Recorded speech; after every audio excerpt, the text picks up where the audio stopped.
오늘 함께 나누실 하나님 말씀을 봉독하겠습니다. 신약성경 로마서 8장 9절로 11절까지의 말씀을 봉독합니다. 신약성경 249면 로마서 8장 9절로 11절까지의 말씀을 봉독합니다.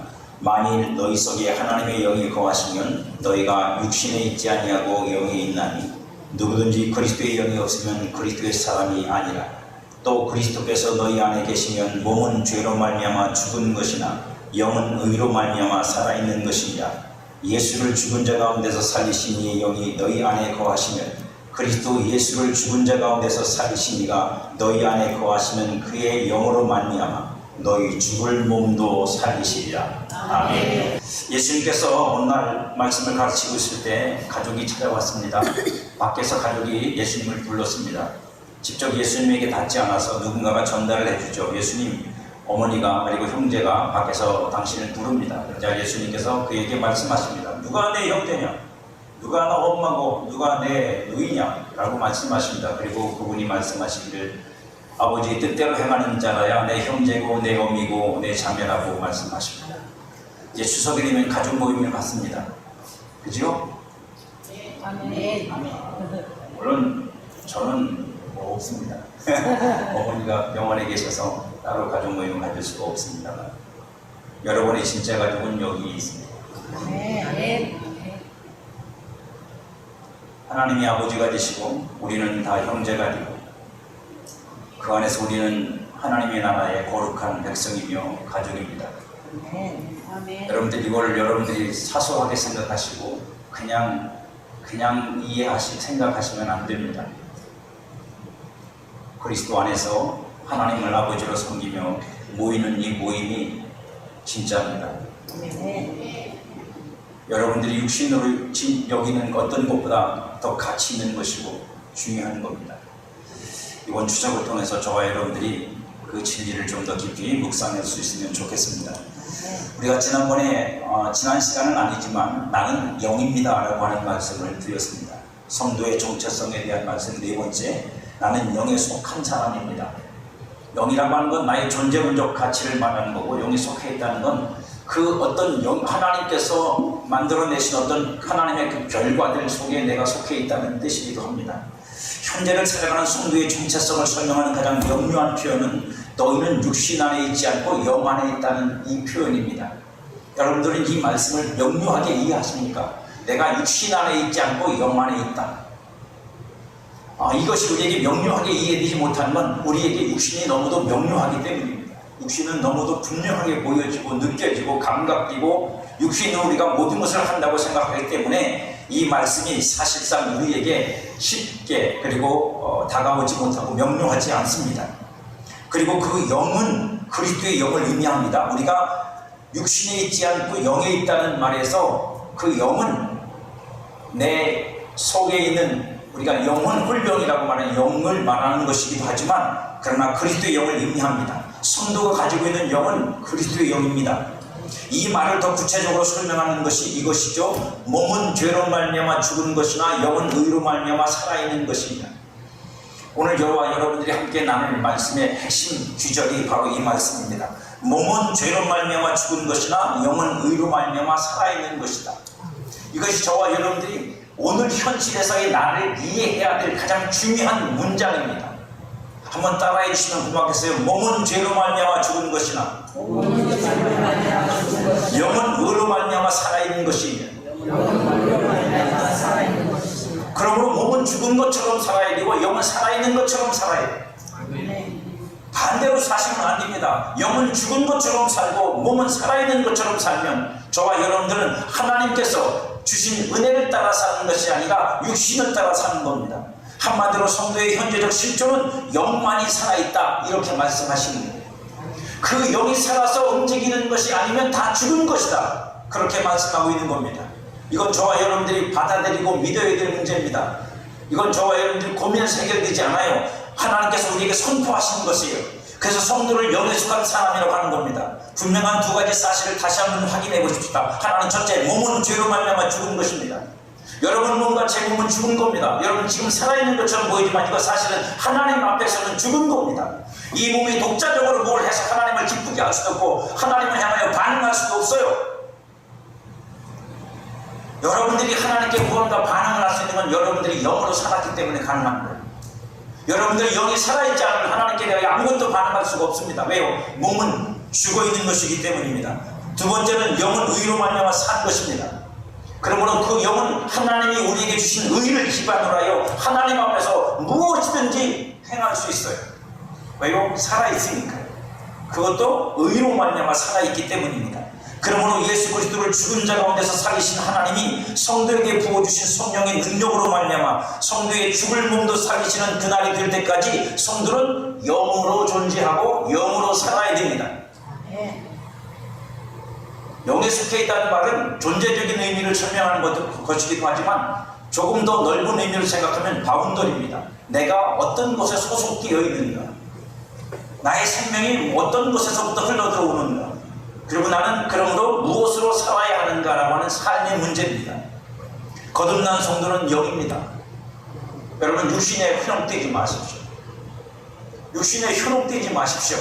육신을 입고 사는 건 맞지만 여러분들이 육신에 현혹되어서 육신이 여러분 자신이라고 생각하고 그게 나의 주체라고 생각하시면 그 순간부터 저와 여러분들의 신앙은 꼬이기 시작할 거고 여러분의 삶은 믿음의 삶이 아니라 육신의 삶을 살면서 종교 생활을 하는 것에 불과할 겁니다. 성도 안에 존재하는 영은 그리스도의 영이라고 말씀을 드렸습니다. 그리스도의 영이 성도의 영이 되었어요. 저와 여러분들은 그래서 새 영을 받은 사람입니다. 아담이 가지고 있던 그 영이 아니에요. 분명히 에레미야서에서 바울은요, 에레미야 선지자는 말합니다. 하나님이 우리에게 새 영을 주고 새 마음도 주기를. 그래서 아들의 영 혹은 양자의 영이라고도 합니다. 아담이 가지고 있던 영은요, 종의 영입니다. 그것 자체로는 하늘에 속한 하나님의 아들이 될 수가 없어요. 하나님이 아들이 되려고 하나님이 만드신 것은 맞지만 그것 자체로 하나님의 아들이 될 수가 없어요. 그리고 성도는 그 그리스도의 영 안에서 존재합니다. 그리스도의 장성한 분량이 영으로 성도 안에 있습니다.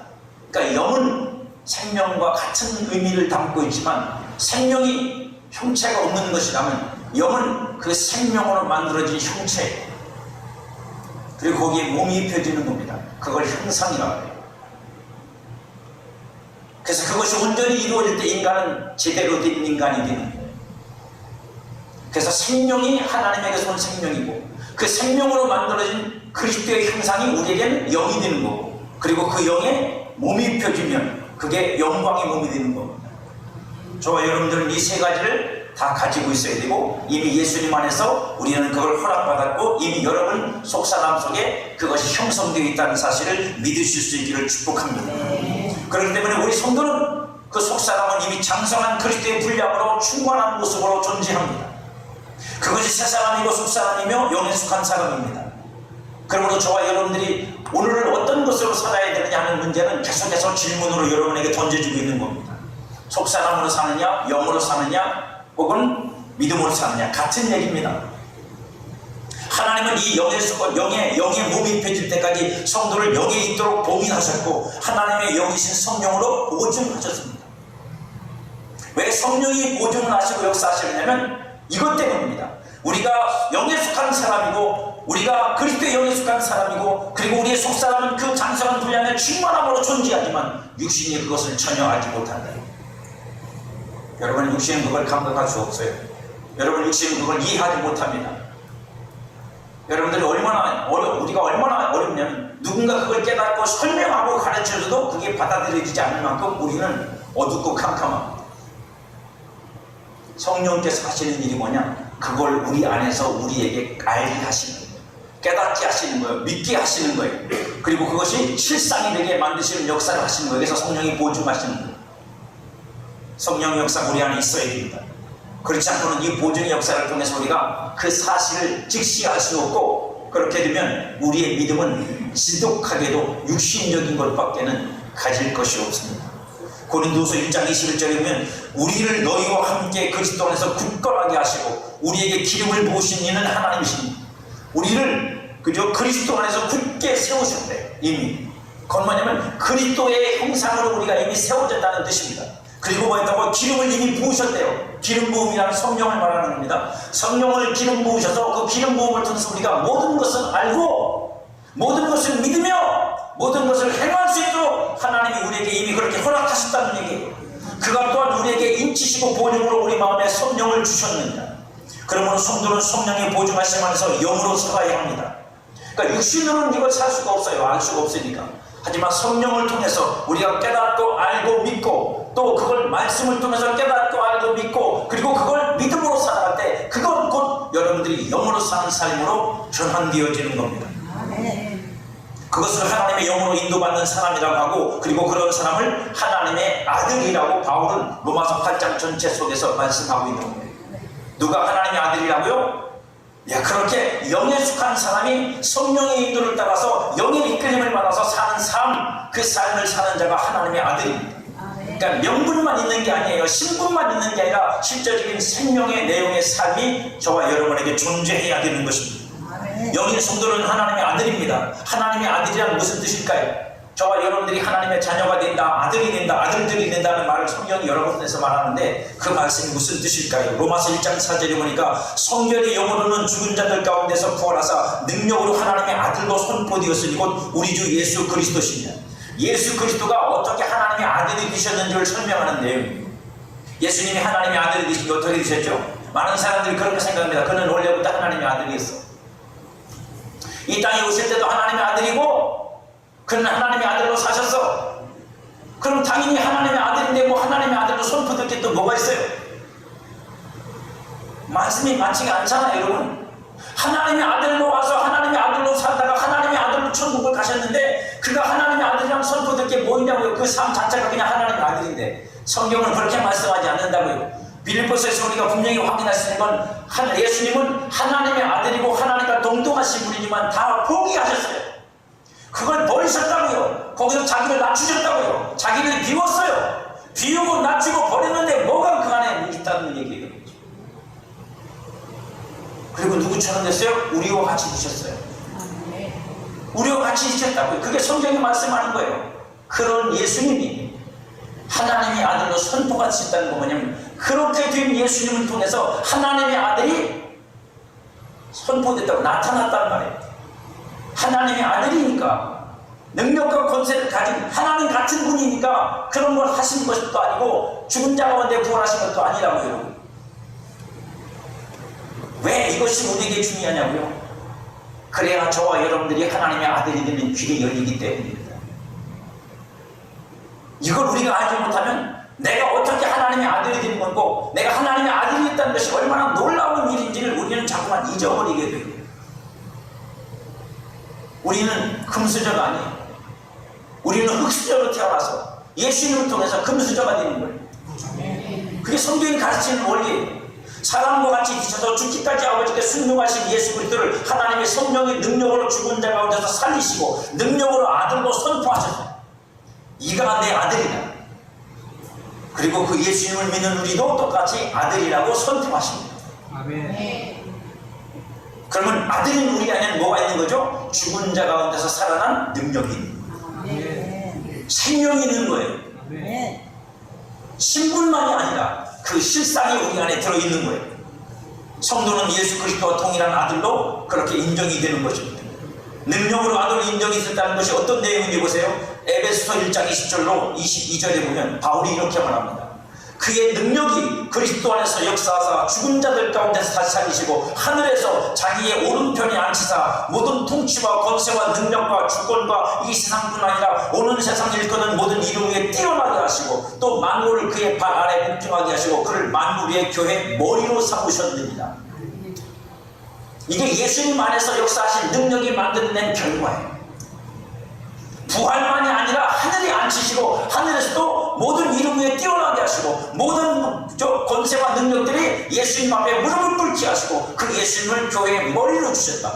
여러분들 혹시 제가 질문을 드릴 텐데 답해 보실래요? 여러분들이 신분이 있어, 능력이 있어, 권세가 있어, 어떤 것이 있어요. 근데 머리만 그렇고 몸뚱아리는 아니야. 그런 게 있는가요? 우리 권사님 웃으시잖아요. 그런 일은 없다고. 어떤 사람이 대통령인데 머리만 대통령이고 몸뚱아리는 아니야. 그러면 좋겠어요. 그럼 머리만 놔두고 나머지 싹 죽여버리면 되니까.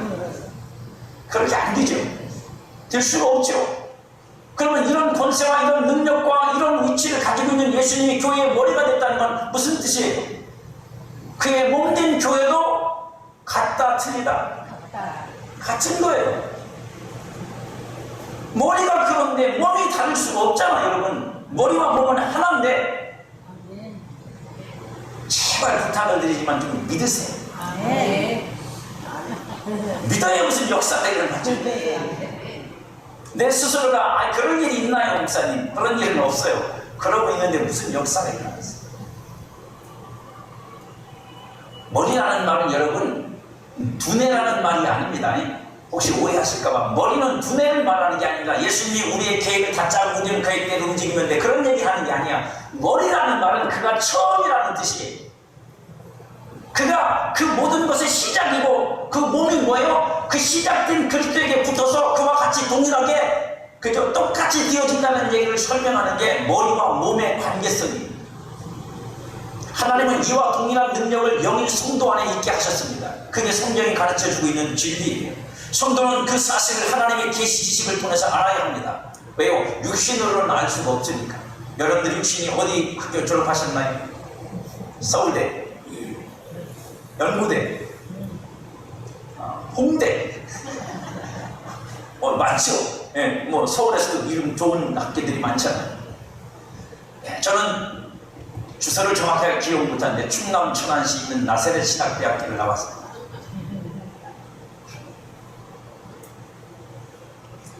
그때는 알아주는데도 없고 인정도 못 받고 학교가 인가가 막 났을 때, 인가도 안 나서 학원이었어요. 그러니까 저보다 제 앞에 있는 모든 선배는 다 학원 출생이에요. 저희가 밑으로 내려가 보죠. 왜냐면 학원생들이 우리는 대학생이잖아요. 제가 입학하면서 대학교 인가가 났거든요. 그래서 그걸 현수막으로 쫙 걸어놨거든요. 대학교 인가 카리지 단과대학이라는 말이에요. 신학과밖에 없었어요. 그렇게 써놨거든요. 그러니까 제 앞에 있는 선배들은 그래서 대학원을 가려면 다른 대학을 또 해야 했어요. 그렇지 않으면 대학원을 못 가니까. 우리는 유일한 자랑이 뭐냐? 우리는 그냥 여기서 졸업하면 대학원을 갈 수 있다. 학력을 인정받으니까. 제가 그런 데를 나왔습니다.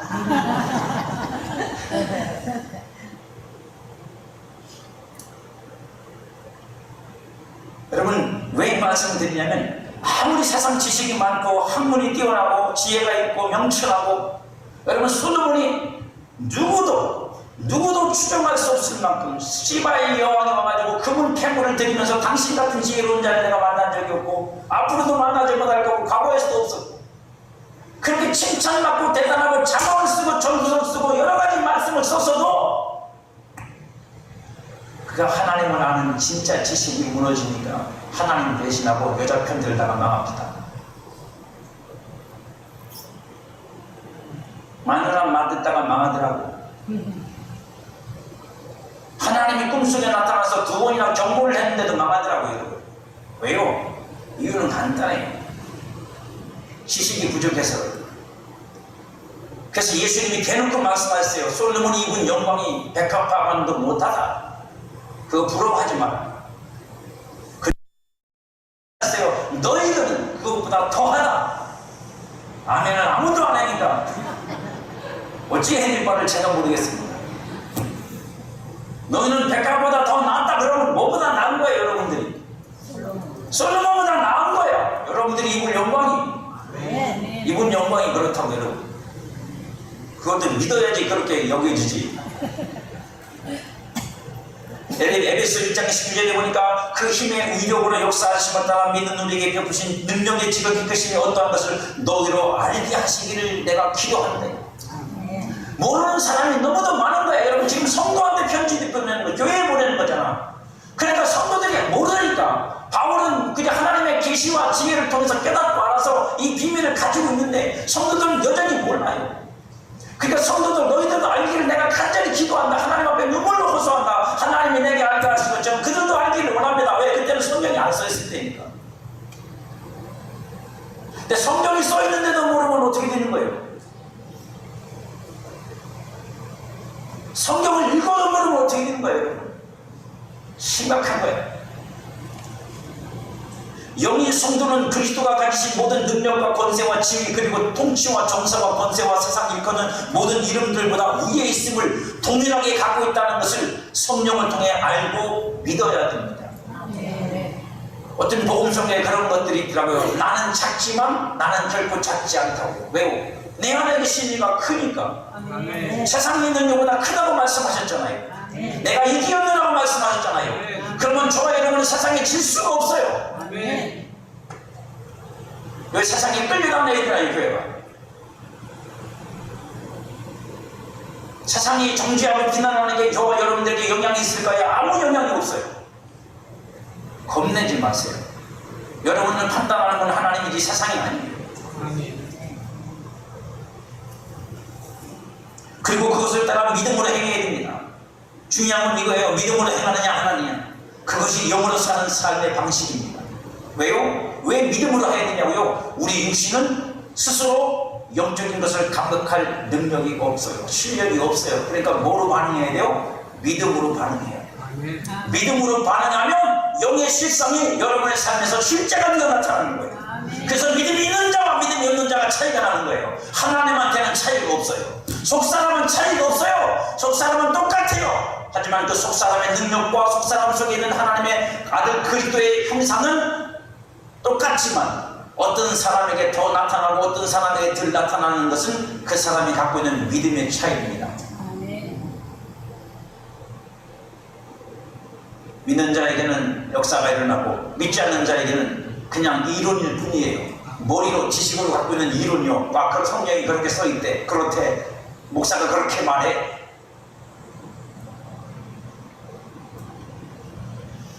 어느 목사님이 집회를 가셨다가 미국에 있는 목사님이에요. 설교를 한 100여 명이 모였는데 설교를 끝내시고 나서 이제 그 말씀을 전해주고 그 말씀을 적용시키는 시간입니다. 주님 오늘을 고치시고 치료하시는 분입니다. 그래서 이 목사님이 자 하나님은 그런 분이다 선포하신 곧 낫기를 원하는 분 나오세요 그랬더니 한쪽 눈이 멀어서 앞을 못 보는 젊은 청년이 나왔어요. 예수님 목사님이 기도해줬어요. 치료받으라고. 그리고 나서 물어봤어요. 이 눈 한쪽 보이는 눈을 가리고 안 보이는 눈을 보라고 했더니 안 보이지. 안 보였어요. 사람들이 um성거리죠. 왜? 저 훌륭한 목사님이 기도했는데 안 났잖아요. 그래서 목사님이 그걸 아시고 그랬어요. 설교를. 이제 설교 끝났잖아. 이 청년은 나을 겁니다. 하지만 믿지 못하는 분들은 가셔도 됩니다. 그랬더니 80명이 돌아갔어요. 20명이 남았어요. 20명 데리고 이 목사님이 다시 기도를 합니다. 남아있는 20명대로 다시 기도해. 그 사람들이 누군데요? 이 청년이 눈이 나을 거라는 걸 믿는 사람들이에요. 그래서 목사님이 다시 기도를 합니다. 30분을 기도했어요. 그 청년을 붙잡고 기도하고 또 물어보고 기도하고 또 물어보고 그죠? 성령 안에서 기도하고 망언으로 기도하고 또 그저 선포하고 기도하고 계속 기도하는데 안 낫는 거예요. 그런데 갑자기 하나님의 성령이 그 목사님에게 지혜를 줬어요. 이 청년에게는 치유가 필요한 게 아니라 기적이 필요하다. 이게 무슨 말인가 혼란스러워서 이 목사님이 고민하고 있다가 청년에게 물어봤습니다. 당신 언제부터 그랬어요? 그랬더니 이 청년이 말하기를 내 한쪽 눈은 망막이 완전히 망가졌고 볼 수 없게 되어버렸다는 거예요. 그래서 이거는 의사도 말하기를 이거는 안 된다고 못 고친다고 말을 했대요. 이 목사님이 그 말을 듣는 순간에 깨달았어요. 뭘 깨달았냐면 이 친구에게는 치유가 필요한 게 기적이 필요하구나. 새로운 망막이 만들어져야 되는구나. 새로운 망막이 만들어지고 눈에 망가진 기능이 다시 재생되어야 되는 거야. 생겨나야 되는 거야. 그건 창조적인 역사잖아요, 여러분. 그래서 이 목사님이 기도를 바꿨어요. 그 청년에게 눈에다 다시 손을 얹고 기도하시면서 그렇게 말씀하세요. 망각은 생겨나고 그 망가진 기능들이 다시 하나님에 의해서 이 눈에 생겨날지어다. 어떻게 됐을까요? 그 청년이 다시 또 보이는 눈을 가리고 안 보이는 눈으로 목사님이 묻습니다. 뭐가 보이냐? 목사님 손가락이 보이기 시작해요. 믿음의 차이예요, 여러분. 믿음의 차이라. 우리는 그 믿음을 가지고 하나님 앞에 복종하지 않아요. 하나님께 반응하지 않아요. 그러니까 영적인 역사가 우리에게 안 일어나는 거예요. 영의 사람이고 영에 속한 사람이고 영으로 살아가는 사람이지만 그걸 내가 육신의 삶 속에서 적용시킬 수 있는 유일한 방법은 믿음으로 반응하는 것밖에 없는데 그걸 안 하면 나는 여전히 육신으로밖에 살 수 없다는 사실을 우리는 알아야 됩니다. 영으로 사는 것은 영으로 몸의 행실을 죽여 육신대로 살지 않는 거예요. 몸의 행실을 죽인다니까 여러분 뭐 절제하고 뭐 인내하고 참고 말이죠. 그저 나쁜 짓 하지 말아야지. 손가락을 잘라가고 그저 노름하지 말고 담배 안 피려면 어떻게 돼요? 입을 꼬매야지 뭐 그럼 콧구녕으로 피려나? 그런 얘기 하는 게 아니에요.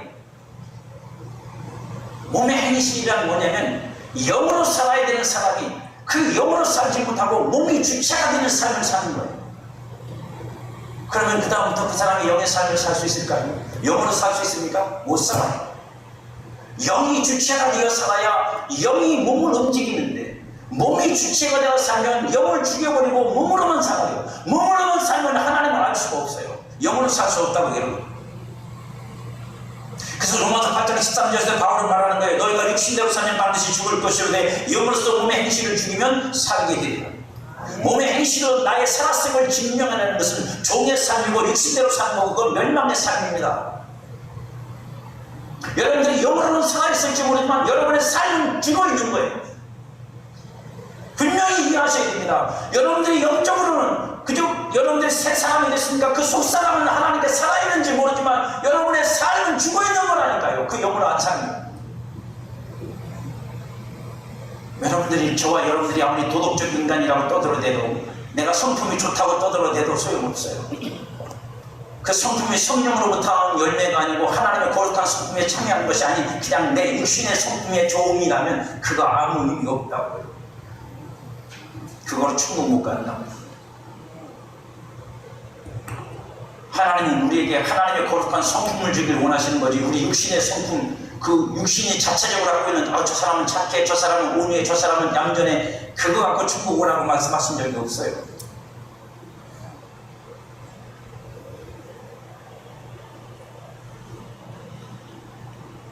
육신대로 사는 것은 반드시 죽음으로 끝이 나요. 육신대로 살려는 나의 몸을 영으로 죽음을 선언해야 합니다.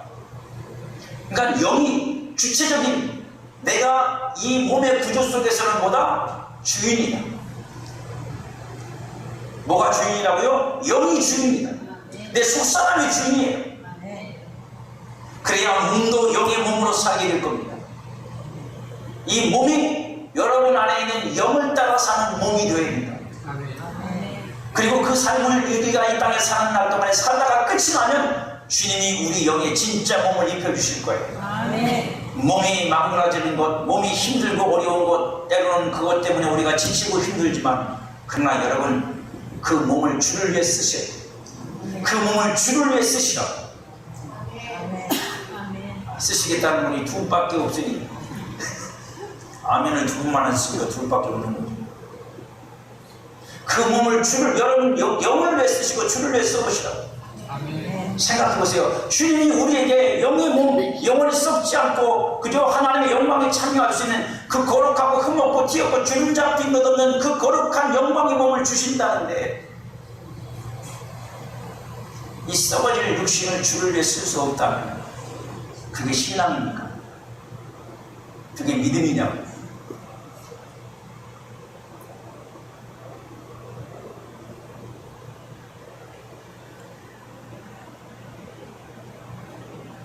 그건 믿음이 아닙니다. 그 소망도 없는 사람이에요. 그건 하나님을 바라는 게 없는 사람이에요. 자기 몸밖에 모르는 사람. 영으로 사는 것은 내 안에 지극히 크신 능력이신 성령의 도우심을 받으며 영이 가진 실상을 살아내는 거예요. 근데 영이 가진 실상을 우리가 어떻게 알겠어요? 성령이 알게 해주시든지 말씀을 통해서 깨닫게 하시든지 이것밖에 방법이 없다는 거예요. 성령 안에서 영에 속한 모든 것들이 여러분의 삶에 나타나길 위해서 기도하셔야 됩니다.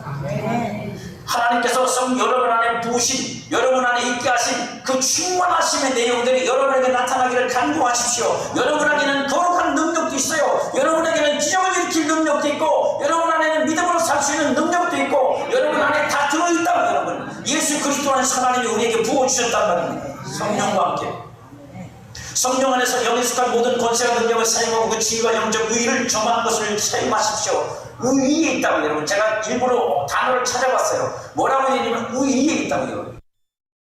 정사와 권세와 능력과 세상의 모든 권세자들 다스리는 자들 위에 있다고, 위치가 위에 있다고 여러분. 명령하는 자리에 있다고. 아멘. 더 힘 있는 자리에 있다고 여러분. 누가? 성도가. 아멘. 그러니 우리는 이 세상을 결코 두려움으로 살 수 없어요. 그것이 영인 성도가 하나님과 협력하여 이루어야 할 믿음의 삶입니다. 왜요? 하나님이 나를 그렇게 해주셨는데 내가 그걸 믿고 살아야지. 하나님은 그렇게 해주셨는데 나는 그걸 안 믿고 그렇게 안 살고 맨날 패배자가 되고 맨날 쓰러지는 자가 되고 맨날 연약한 자가 되고 맨날 넘어지는 자가 되고 하나님 나는 넘어지고 왔어요. 또 좀 세워주세요. 언제까지 그럴 건데요? 언제까지 그렇게 하고 여러분들 인생을 신앙의 삶을 끝내실 거예요? 하나님께서 여호수아에게 뭐라고 말씀하시면 그렇게 말씀하세요. 강하고 담대하라. 지극히 강하고 담대하라.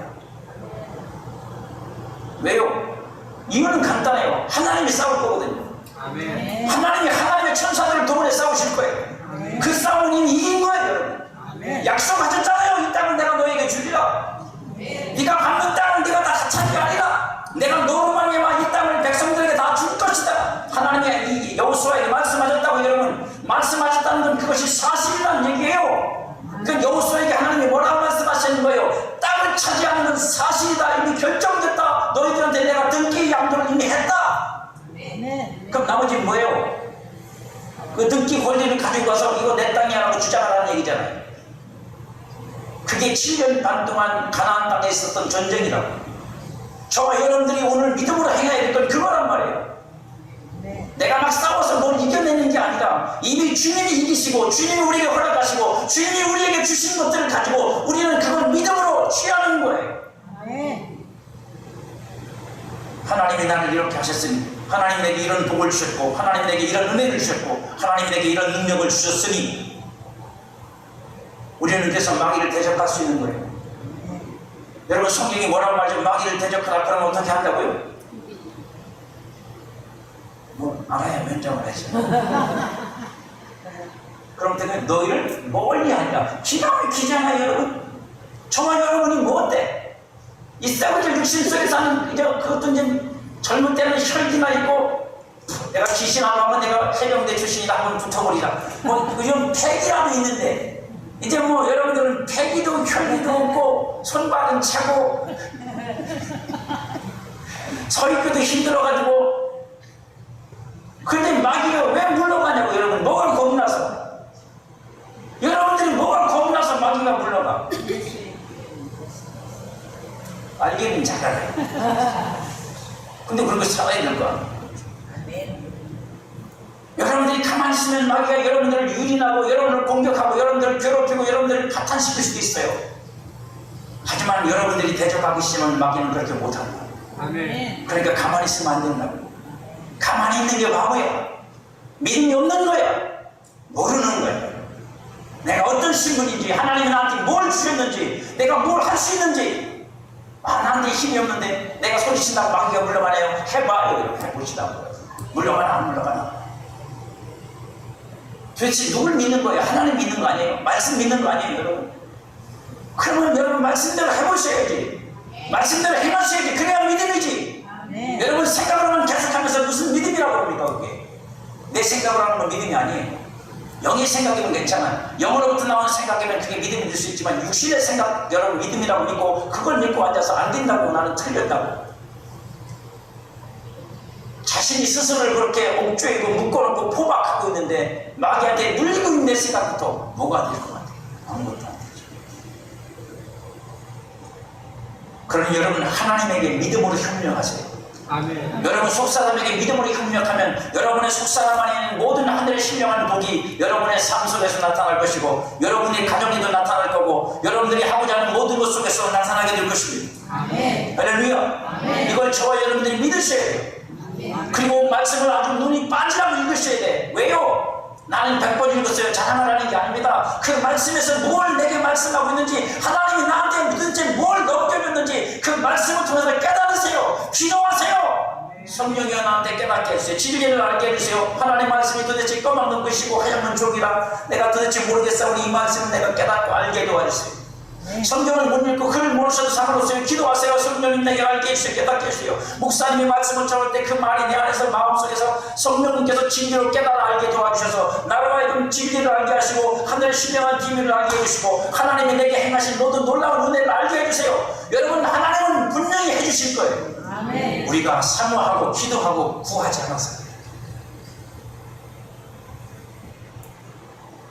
그냥 지나쳐버리니까, 기회를 다 잃어버리니까 안 되는 거예요. 여러분은 영에 속한 사람입니다. 영인이 영으로 살아야 하면 하지 않겠습니까?